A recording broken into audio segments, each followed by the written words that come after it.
but I do work in the back end a lot to understand like what can turn a customer off if we're spending money on an ads platform or in a newsletter or any type of paid promotion. My job is to help clients understand that once someone lands on your website, they expect XYZ, and we need to make sure that the experience is right. We need to make sure all your information is up to date.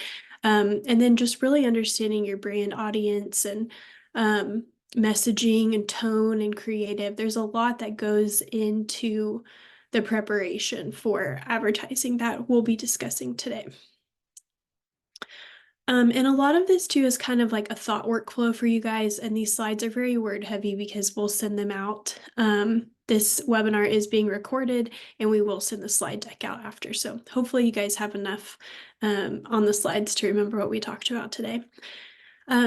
The first thing in all marketing, especially for advertising, is just defining that brand positioning. So we want to be really clear that we understand where we're at in the market, what is attractive to customers, and what our competitors are doing. So one of my first steps is always conducting a quick competitive analysis. So I want to understand what my competitors are doing online. Are they paying for marketing efforts? Even what do their organic channels look like, and kind of understand their messaging and language so that we can adjust in order to be competitive.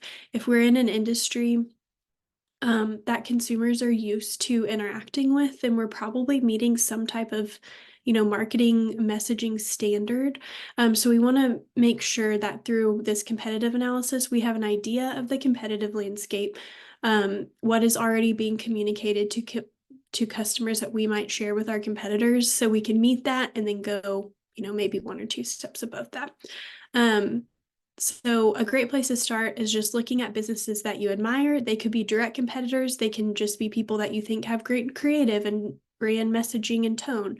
And then observe their marketing efforts, investments, websites, language, and products. Like, go visit their marketing channels, go look at their ads on Facebook Ads Library. That's a free resource where you can see what advertisements are being run by any brand across Meta, Facebook, Instagram. You can see their creative, you can see their copy, and that's always really helpful for me to understand. Like, you might find that some of your competitors are not running ads at all, and it might be a really great time to go, try a small test budget with the right audience. So that's always my first step.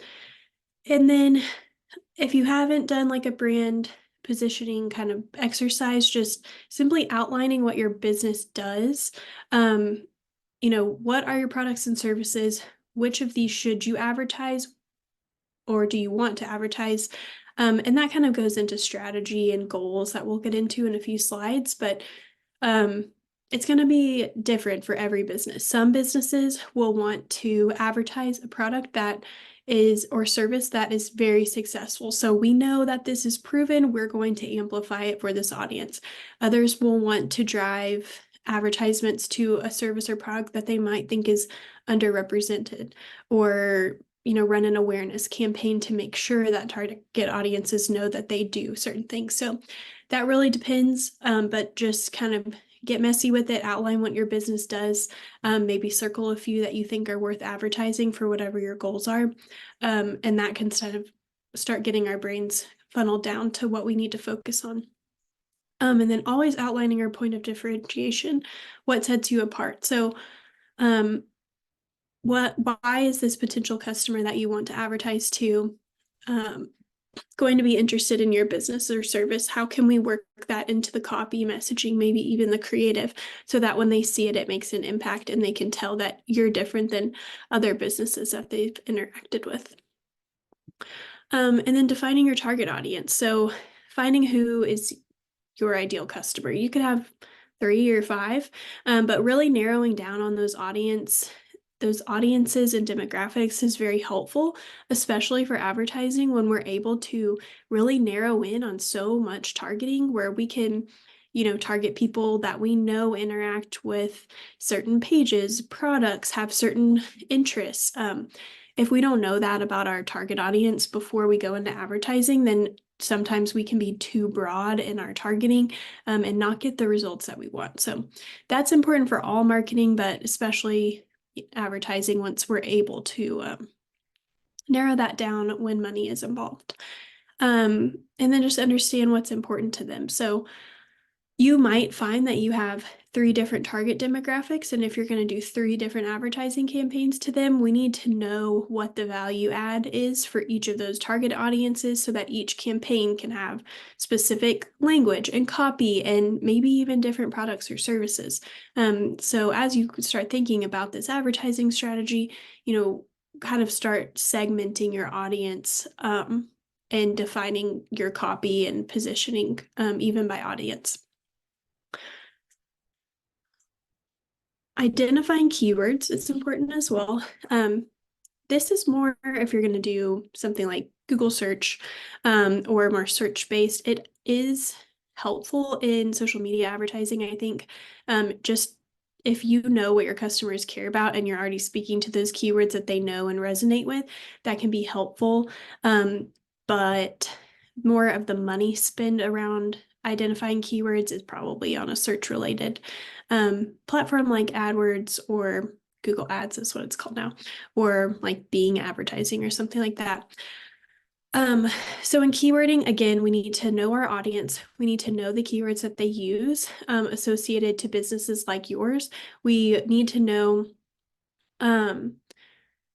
even these kind of search funnel patterns. And so some search terms, you'll go into Google Ads, which is free if you ever want to do research or just get an understanding of Keyword Planner. I always recommend that too for anyone kind of starting their SEO journey. But you'll start seeing that certain keywords have like a ton of competition and they're really expensive. Like in some of my consultations, I'll see keywords that might cost $50 a click. And that's really expensive.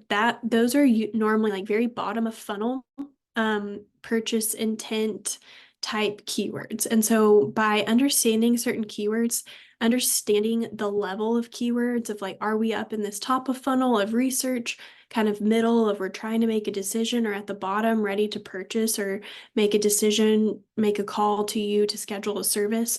Keywording even like works through that customer funnel. And so if we can be really clear in our keywording, then we can manage our budget well too and understand where we need to prioritize, how much budget we need to put into something based on that search intent and based on that goal of advertising as well. Search investments are always going to be more meeting your customer where they're at versus a social media ad or newsletter or something is kind of getting in front of an audience that you can control more. So very different strategies. Search investments are not for everyone. It really just depends on your business and your competition and what you're trying to drive at the end of the day.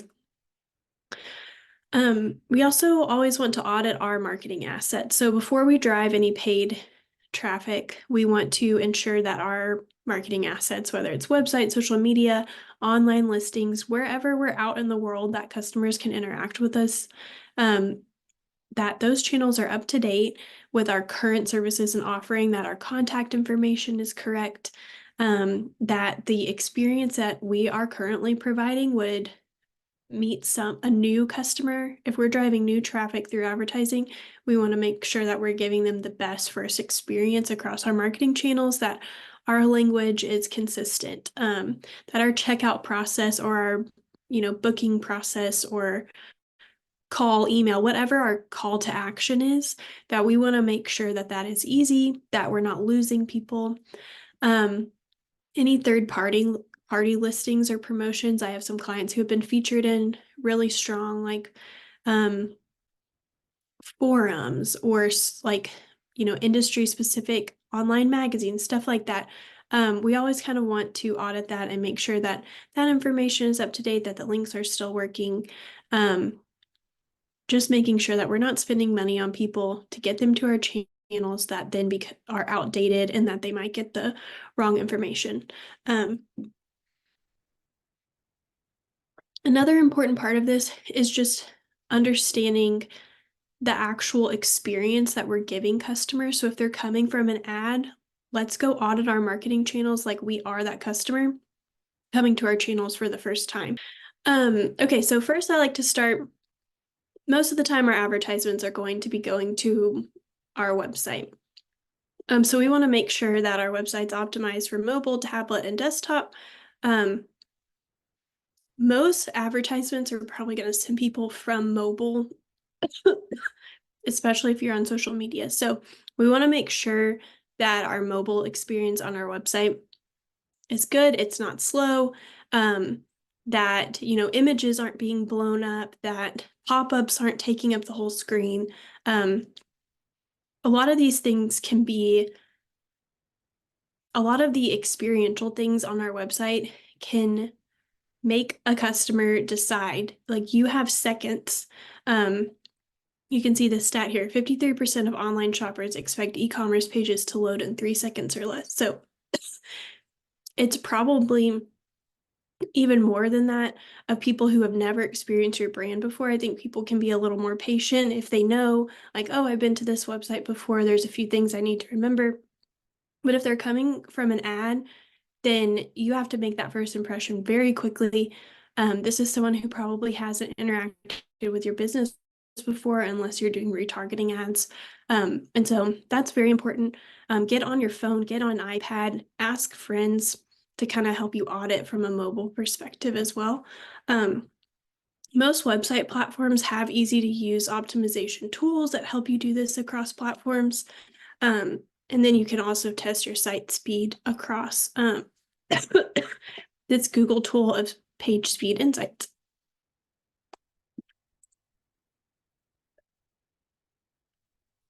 Next, we want to make sure that our images are optimized, optimized for web, and that they're not weighing down our site. We want to make sure that they represent our brand well, that we're not providing a completely separate experience on the ad, and then someone's getting to the website and it looks completely different. That, like, sometimes that can feel a little sketchy if you experience one thing in an advertisement and then you get to a website and it feels completely different. We need that consistency across images and branding. We want to make sure our images are optimized and sized for web and mobile devices. Again, host any videos through YouTube or Vimeo. And just be really conscious of file sizes for websites. There's a link in here that you can kind of test. But just images can be really helpful for customer experience and being able to communicate a lot of your brand messaging, but they can also be hurtful from a back-end perspective and a user experience perspective for speed. And then this is a big call out. I always encourage my clients to make sure that you're using, like, if you have any images with text on them, making sure that you're not just uploading a bunch of graphics with words on them to your website. Try to use like a plain graphic with the live text overlaid. If you can't highlight any text on your website with your cursor, then a search engine can't crawl it. It can become a frustrating experience for the user if they're trying to gather information. So that's one thing to consider. And then always using alt text to describe your images. So this is important for accessibility, also informs Google Images. If someone's landing on your site from a social media ad or Google ad, and then they get to your website and it's not optimized for accessibility, that can be a really frustrating experience for someone who might need to use an e-reader or something is describing the experience to you. And then always naming image files appropriately. These are just kind of some website best practices, but again, if you're sending people to your website for the first or second time through advertising, if your image files aren't named appropriately, if someone were to download that or send it to someone else, they would be able to see that original file. So we just want to make sure it's something that we would want our customers to see versus like internal asset 123 or whatever we're using internally. Again, there are some of these are just me like sliding in some SEO best practices because it's important, but a lot of the times too, if you're doing something like search ads through AdWords, these best practices will help set you up for that. Anyways, it's a lot of shared best practices for writing for ads with headlines and descriptions as you do for your website. So we don't have to dig into this much, but just understanding that maybe someone gets to your website for the first time through an ad. They don't make a decision right then, but then they go and Google your business name again, and you show up in organic search, and your page titles aren't set correctly, or your meta description isn't set correctly. Again, it's controlling that experience that a customer has, no matter how they interact with us, and making sure that your meta title and description and URLs are set up correctly. Having your website's favicon, just these little things that kind of add up to a customer experience. An SSL certification is a big one.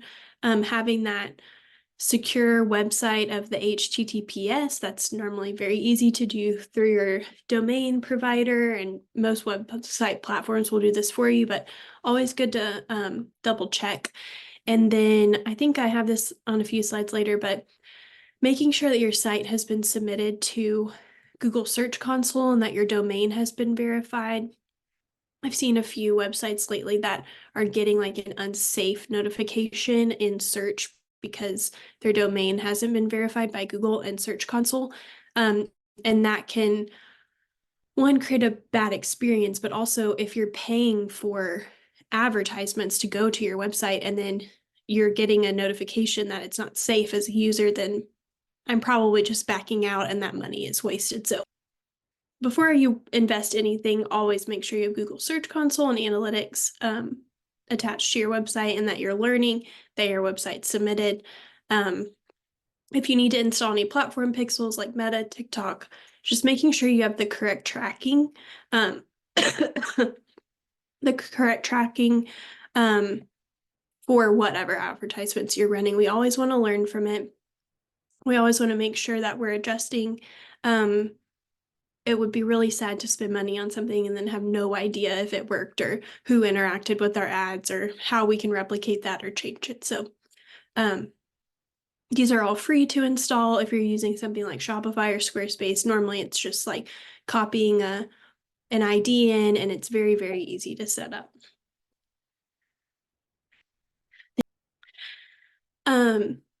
Okay, and then before we spend any money, we want to get really clear in our advertising goals. So first, we just want to ask ourselves, what do we hope to achieve? We never want to spend money in marketing out of fear. So anytime a client comes to me and is like, my sales are down, I need to spend money, I'm normally like, we probably don't. There's probably a few tweaks we can make first. Like, let's dig into this. So that would be my first piece of advice, is get really clear in why you want to spend money. And if it's out of fear or trying to overcorrect something, then we probably need to look deeper. Most of the time, it's going to be more expensive to acquire a new customer through advertising versus we might find that in your business that your current customers are super loyal. You have amazing returning orders. We see customers come back over and over again. Like, sometimes your marketing investments might look like investing in your current customers to maintain their loyalty versus spending 2 or 3 times that to acquire new customers. So again, it depends on your type of business, your industry, the audiences that you're trying to target, your goals, like all of this stuff goes into it. And I want you guys to have this kind of thought framework to be able to think through it and make the right decision. But we want to decide what we're spending money on and why. So what platform is going to be best for us? Do we need to get in front of a large audience, or which might be social, newsletter, something that is more broad reaching that we are sending out or pushing to an audience, versus something like search where we're getting in front of customers where they are? That's a decision. So, and then we kind of break it out by like advertising channels and goals. So are we looking for reach? Do we need to just drive brand awareness with impression-based campaigns?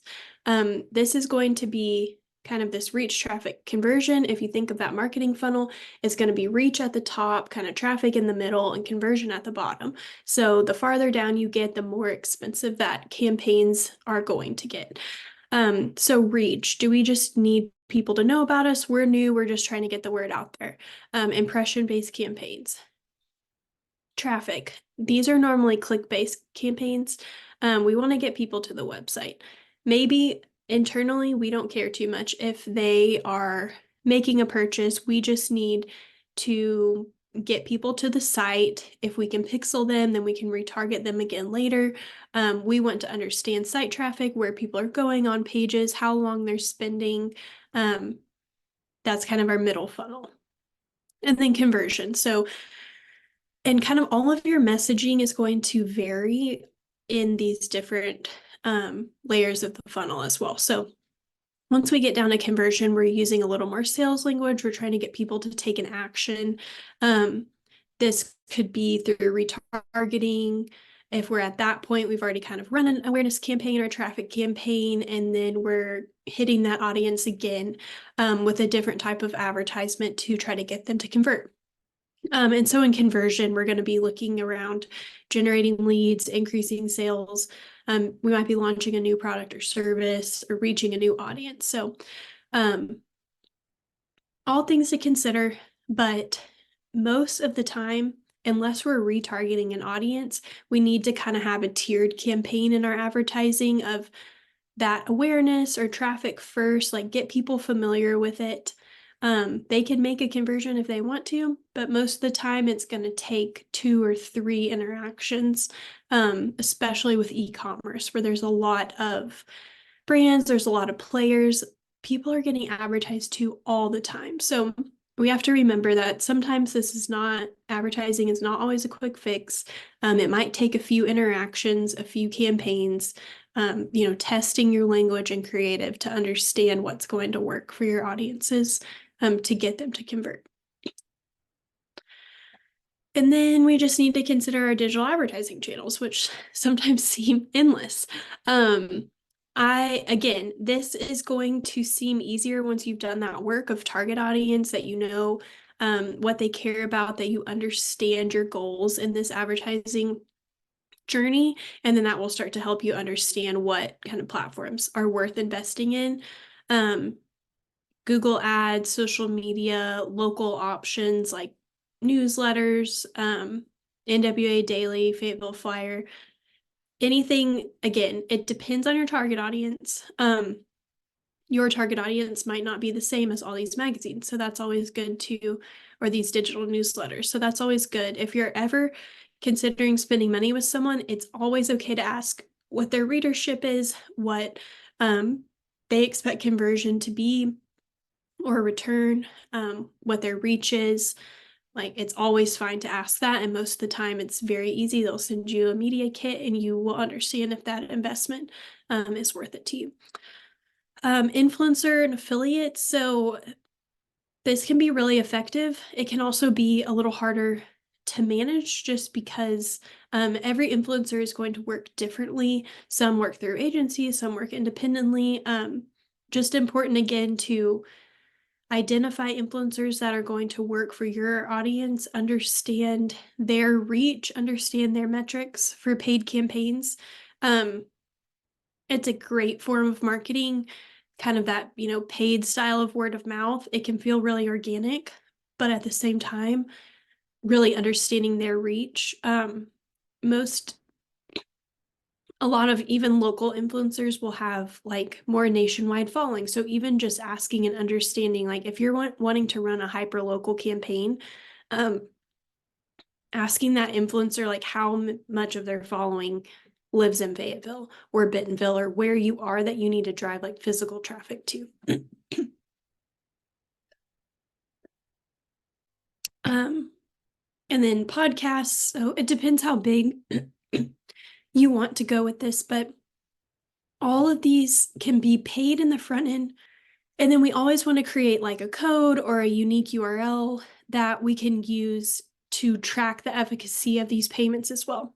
Again, if you're using influencer, podcast, social media, any of these as an awareness play, we can just be aware of that, basically, of like, okay, we drove traffic, we're happy with that. That was our goal. We won't feel disappointed if no one buys. I think setting our expectation up front, and then choosing these digital advertising channels can set you up to understanding really what you want the outcome to be. Coupon codes, referral incentives. Again, investing in marketing advertising does not always have to be through one of these third parties. You can say, okay, we are comfortable offering coupon codes and referral incentives.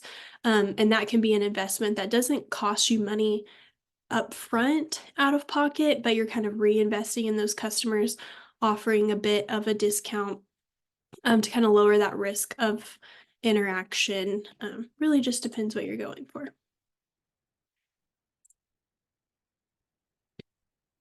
And then consider if paid tactics or sorry, traditional paid tactics are worth it for you. Again, that's going to go back to our audience.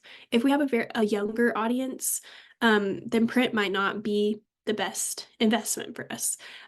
So back to understanding that target audience, demographic, and understanding if these tactics are going to be worth it.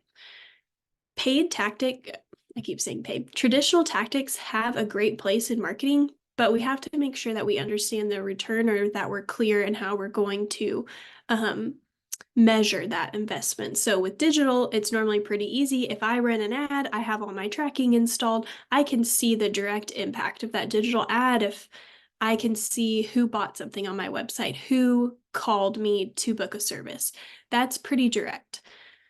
The more traditional tactics, we might need to include like a specific URL to that, a specific code, or something that allows us to track. And you see this all the time in mailers and print advertising and on the radio when you hear visit www.website/iHeartRadio.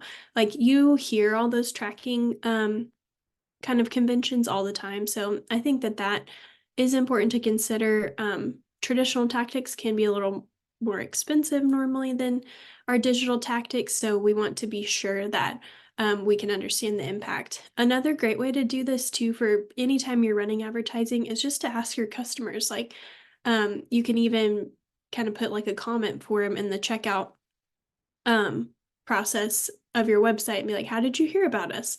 And if you're running a paid, put like radio or any channel that you're running paid or organic tactics on. If people are coming in the store and you're like, thanks for shopping with us, how did you hear? Starting to get some of that verbal feedback too is really helpful. And then this is where it can get a little bit wild, depending on your goals and channels and your audiences, but we want to be clear in establishing the campaign structure. So having separate campaigns based on different objectives to measure our performance, separate campaigns for each audience segment to deliver, specific messaging and targeting. And then within a campaign, even, you can have different ad groups around certain products, services. You can have location-based campaigns, remarketing campaigns. Like, we've already served an ad to one person, we want to serve it again with the intent to purchase, or maybe we want to serve it again and offer them a coupon code or something. Whatever that customer journey looks like, and however you need to fulfill that and keep people engaged. But this can start looking a little crazy depending on how many audiences you're trying to target, how many products, services, messaging, what your goals are. But it does help a lot in your learnings and budget to separate it out and name it clearly. So I always like naming conventions that say something like awareness campaign, name underscore audience underscore date. And then I can go back through and have all my analytics and understand clearly how those campaigns performed. And then within those actual ads, you can start naming based on creative or messaging or product and service. You can kind of Google, there's a ton of different ways to do this, and it will depend on platform versus like social and ads or Google ads or search-based campaigns. But really outlining that and getting clear in it will help you in the long run. And then we always want to be sure that we're creating compelling content. So eye-catching visuals, persuasive copy, clear CTAs, ensure that our advertising copy and creative is aligning with our brand voice and resonating with our target audience. It is okay to A/B test creative and copy assets, and that's good to do. But we want to pick one element usually to A/B test. If we're trying to completely change everything in an A/B test, then there's not actually much to compare, because then they end up being completely different ads. So it might be using the same copy, but using a different image, using the same image, but using slightly different copy or different call to action. Switch one element of that for a test versus everything at once. And then just a few budget saving tips. Check the Q&A really quickly. An A/B test is, go back here. You do not have to A/B test, but sometimes we, in our advertising strategies, we're kind of thinking like, I don't know what image is best for this audience, or what advertising copy is going to work best. And so you can run two ads like simultaneously with just a little bit different copy or creative, and understand how that audience reacts. So say I have the same image across two ads to the same audience, and I have slightly different copy, and I see that in ad one or ad A, I'm getting better results. More people are clicking that advertisement and spending money on the website. Then maybe after a week of running that A/B test, then I go and I lean into ad A, and expand my budget and expand that audience. So kind of just a little knob to turn to understand what's going to resonate best. And if you're already running a test, like if you're running $100 advertising test, we can run that A/B test to understand what works best, where to spend our money, and then lean into that ad copy, creative, call to action, whatever we're trying to get to in that test. I hope that answered the question. Some budget saving tips. So we want to advertise where our target audience has a presence.